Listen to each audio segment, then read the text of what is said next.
తిరుపతి జిల్లా వెంకటగిరిలో అధికార ప్రతిపక్ష నేతల మధ్య మాటల యుద్ధం జరుగుతోంది.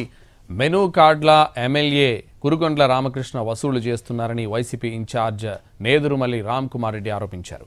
నేదురుమల్లి వ్యాఖ్యలపై ఎమ్మెల్యే కురుగొండ్ల ఫైర్ అయ్యారు. తాను వసూళ్లకు పాల్పడినట్లు నిరూపిస్తే ఎమ్మెల్యే పదవికి రాజీనామా చేస్తానంటూ కురుగొండ్ల సవాల్ విసిరారు. మెనూ కార్డ్ లాగా అమౌంట్ ఉంది, అవునా కదా? వెంకటగిరిలో ఆక్రమణకు ఎంత, అక్రమాలకు ఎంత, రౌడీ మామూలు ఎంత, ఖాళీ స్థలం ఉంటే ఒక రాయి వేయటం, దానికి పచ్చడంగు ఎక్కడో ప్రూవ్ చేయమని చెప్పు. నేను ఎమ్మెల్యే పదవి కూడా రాజీనామా చేస్తాను ఛాలెంజ్గా. కూర్చొని ప్రెస్ మీట్ పెట్టిపోయేది కాదు. ప్రజలు నీకు ఎందుకు వస్తున్నా, నువ్వు చేయలేవు చాలా మంది చెప్పుతున్నారు. ఎక్కడైనా పొరపాటు చేసి ఉంటే నేను సమాధానం చెప్తా.